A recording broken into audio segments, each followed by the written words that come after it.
પ્રભુ જે કંઈ બી કરે છે પોતાની નિજ ઈચ્છાથી કરે છે. નિજ ઈચ્છા ઇતિ નિજેચ્છાયામ. બે અર્થ થાય છે એના નિજેચ્છાના. એક તો પ્રભુ પોતાની ઈચ્છાથી જ કરે છે, પાંદડું પણ એની મરજી વિના હલી શકતું નથી. એક તો એ ઈચ્છા, અને બીજી ભક્ત મનોરથ પૂરકાય નમઃ. જે નિજજનો જેના છે એવા પુષ્ટિ ભક્તોના સકલ મનોરથ એ પૂરા કરે છે. નિજજનોની ઈચ્છા પ્રમાણે જ કરે છે, એને નિજજન કહેવાય. પ્રિય વલ્લભીજનો, કૃષ્ણાશ્રયની રફતાર પોતાના ગંતવ્ય ઉપર હવે આવી રહી છે, અને આ કૃષ્ણાશ્રય નું શ્રવણ આપણા આત્મા, અંતઃકરણ અને જીવન વ્યવહારમાં પણ અને બહુ ઉપયોગી થશે.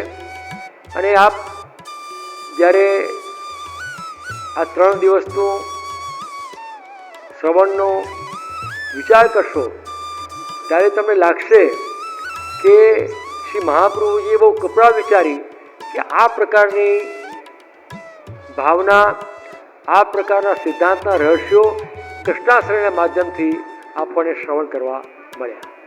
હવે આગળ હું રહું છું. હમણાં જેમ આપણે જોયું 9મા શ્લોકમાં કે વિવેક ધૈર્ય ભક્ત્યાદિ રહિતસ્ય વિશેષતા. આજનો જીવ કેવો છે કે વિવેક એટલે આપણે જોયું કે એક વિવેક એવો કહેવાય કે વિવેકસ્તુ હરિ સર્વા નિજેચ્છાતક કરી શકે. પ્રભુ પોતાની ઈચ્છાથી જ કરે છે. અને બીજો અર્થ થાય છે કે પ્રભુ પોતાની નિજજનોની ઈચ્છા પ્રમાણે કરે છે, પોતાના ભક્તોની ઈચ્છા પ્રમાણે કરે છે. તો અહીંયા વિવેક એ કહેવાય.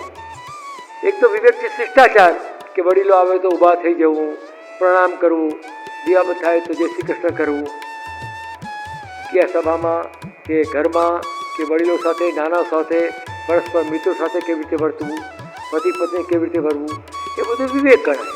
પરંતુ અહીંયા વિવેકનો આપણે અહીંયા પુષ્ટિમાર્ગી અર્થ જો આપણે લઈએ તો વિવેકનો મતલબ માત્ર શિષ્ટાચાર નહીં, પરંતુ જે કંઈ બી થઈ રહ્યું છે પ્રભુની ઈચ્છાથી થઈ રહ્યું છે.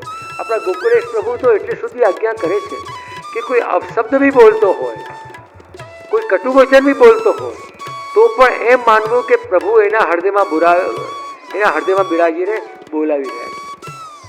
અમારા રણછોડલાલજી મહારાજ નાનાજી, અમારા માતુશ્રીના નાનાજી થાય, રાજનગરવાળા, એમના વચનામૃતમાં આવે છે કે એક ગુરુ અને શિષ્ય બંને જઈ રહ્યા હતા. તો એક વ્યક્તિએ આવીને ગુરુને કહ્યું, જોરથી બોલ્યો કે ગધેડો જઈ રહ્યો છે, અને શિષ્યને ધૈર્ય રહ્યું નહીં, એટલે એકદમ એને મારવા માટે ગુસ્સો કરીને તૈયાર થઈ ગયો. તો ગુરુજીએ કહ્યું કે શાંતિ રાખો, આપણે કોઈ જવાબ આપવાનો નહીં. આપણે જવાબ આપીએ તો એના જેવા થઈ જાય. 3 પ્રકારના દોષ એની માથે આવ્યા. કયા કયા? કે હું મનુષ્ય છું છતાં એને હું ગધેડો દેખાઉં છું. બીજું કે આ દ્રષ્ટિથી અલૌકિક જોવું જોઈએ, એના બદલે એને પશુ દેખાય છે. કે મનમાં પ્રભુનો ભાવ આવવો જોઈએ, એના બદલે પશુનો ભાવ આવ્યો છે. અને બીજું કે ભગવત વાણીનું ઉચ્ચારણ થવું જોઈએ આ મુખ દ્વારા, એના દ્વારા અપશબ્દ નીકળે છે. તો આપણે જો જવાબ આપીએ તો એના જેવા થઈ જઈએ. આપણે જવાબ નહીં આપવાનો, આપણે મૌન થઈને ચાલુ નીકળી જવાનું. આજના જમાનામાં બહુ જરૂરી છે આ, ઘરમાં કે બહાર. ને આજે શું થાય છે કે મોટા ભાગના ઘરમાં સહન શક્તિનો અભાવ છે. તમે સ્કૂલમાં બી જુઓ તો અમને તો એમ બતાવતા અમારા વડીલો કે કોઈને મારવું નહીં, ચૂપચાપ સહન કરીને આવી જવું. કે આજે સ્કૂલમાં જુઓ તો મમ્મીઓ સોરી કે ટેણીઓ સોરી નાખે. આપણે એવું નહીં બનતું હોય, હા શક્ય કે ના બને, પણ ઘણી વાર મમ્મી સોરી કે પણ પેલો છોકરો સોરી કે નહીં. કારણ કે ઘરમાં પહેલાં મમ્મીએ સોરી કહ્યું જ ના હોય ને કોઈ દિવસ. ઘરમાં તો પેલાનો જ વાંક આવતો હોય. શું થાય કહો? ઘરની અંદર તો પેલાનો જ વાંક આવતો હોય. ઘરમાં ટેવ નથી પડી મમ્મીને સોરી કહેવાની, કોઈને સોરી નહીં કહેવાનું, હું કરું સાચું. અને પુરુષને પોતાનો અભિમાન હોય કે હું સાચું. તો આમાં શું થઈ જાય કે વિવેક અને ધૈર્યનો અભાવ આવી જાય. પરંતુ જો આશ્રય દળ હોય ઠાકોરજીનો, ઠાકોરજી ઘરમાં બિરાજે છે માનીએ તો ઘરમાં મોટા અવાજે બોલવાનું બંધ થઈ જાય, શાંત થઈ જાય, સહનશીલ મન બની જાય અને પ્રભુની લીલા. જુઓ, જગતમાં શું છે, ભગવતી દ્રષ્ટિ એટલે શું કે જગતમાં પ્રભુની લીલાને જોવી. જગત ક્રીડતી જોયા હતા, આ જગતમાં પ્રભુ ક્રીડા કરી રહ્યા છે એવો ભાવ વિચારવો, એનો લીલાભાવ. કોઈ માને મારા નસીબમાં આવું છે, કોઈ કે સરકાર આવી છે, કોઈ કલિયુગનો પ્રભાવ છે, ગમે તે હોય, પણ પુષ્ટિ માર્ગે વૈષ્ણવ આ જગતને પ્રભુની લીલા ક્રીડા માટે આ બધું રચાયું છે એવું માને છે. આપણને ખબર હોય કે ના હોય, પણ આપણા ભાઈ અંદર તો એ જ બિરાજી રહ્યા છે. જેમ દ્વારકામાં એક પ્રસંગ એવો કિંવદંતી સાંભળી હતી, કોઈ પ્રસંગોમાં, કે મહાભારતમાં સભામાં જ્યારે દ્રૌપદીના વસ્ત્રહરણ થઈ રહ્યા હતા અને દ્રૌપદી નિસ્સહાય હતી અને એણે પોતાના પ્રભુ દ્વારકાધીશને બોલાવ્યા, હે દ્વારકાધીશ, હે દ્વારકાધીશ, હે દ્વારકાધીશ, મનમાં સ્મરણ કર્યું દ્વારકાધીશ. તો દ્વારકાધીશને આવવામાં થોડોક વિલંબ થયો. તો દ્રૌપદીએ કહ્યું કે હે નાથ, હું આપને સહારે તો છું, આપે વિલંબ કેમ કર્યો? તો કે તારા જ કારણે. કેમ? તો કે તેમણે દ્વારકાધીશ દ્વારકાધીશ કર્યો એટલે દ્વારકા થઈને મારે આવવું પડ્યું. અંતર્યામી કહ્યો તો ત્યાં જ પ્રગટ થઈ જાય. આપણે ભગવાનને જાણે ક્યાં ક્યાંથી બોલાવીએ છીએ, વૃંદાવનથી ને ગોકુલથી ને શ્રીનાથજીથી ને ચંપારણથી ને તિરુપતિથી ને જગન્નાથપુરીથી ને બદ્રીનાથથી. અરે ભગવાન તો આપણા ઘરમાં છે ને, ભગવાન આપણા એ દિલ કે આઈ નૈમ હે તસવીર યાર, જબ જરા ગરદન ઝુકાઈ દેખ લે. આ તસવીર અહીંયા પ્રભુની પડી છે અને પડી છે તો આવિર્ભાવ.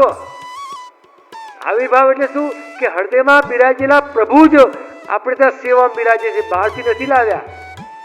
જેમ કોઈને મન ગમતો મનનો માણીગર એને મળી જાય તો કેવી નાયિકા ખુશ થઈ જાય કે મનનો માણીગર મળી ગયો.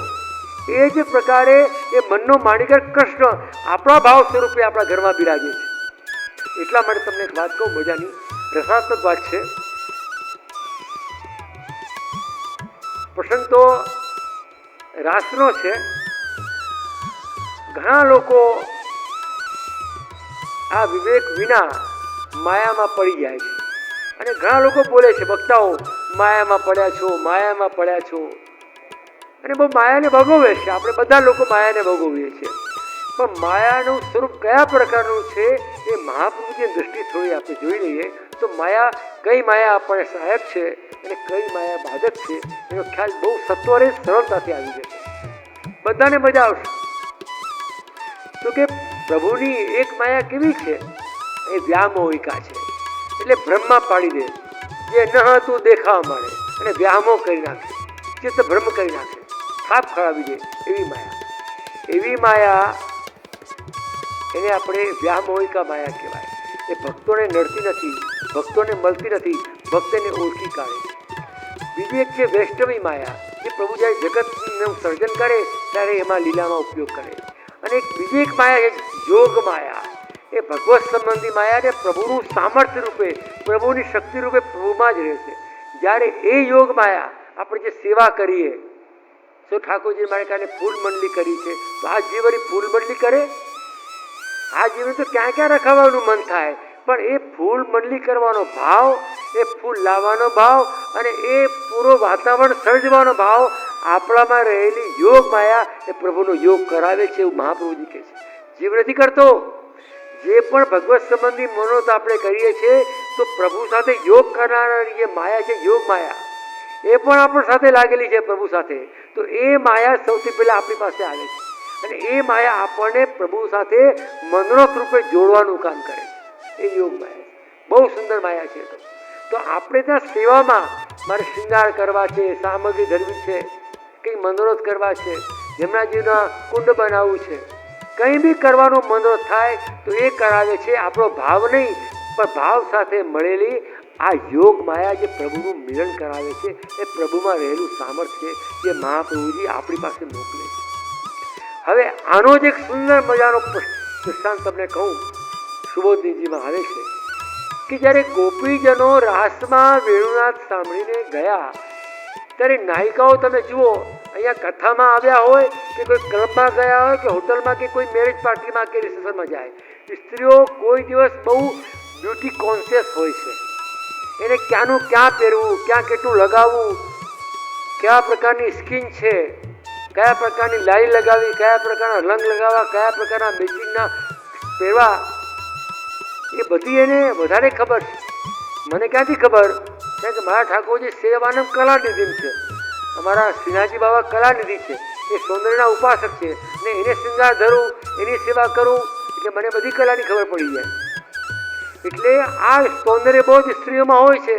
તો રાસમાં તો એવું વર્ણન આવે છે કે વેણુનાદ સાંભળીને ગોપીજનો ગયા, પરંતુ ક્યાંના વસ્ત્ર ક્યાં પહેર્યા, ઉપરના નીચે, નીચેના ઉપર, ક્યાંના આભૂષણો ક્યાં પહેરી લીધા.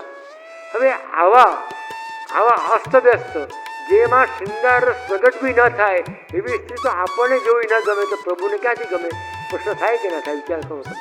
કોઈ કથાકાર આનું વર્ણન નહીં કરે. બોલો.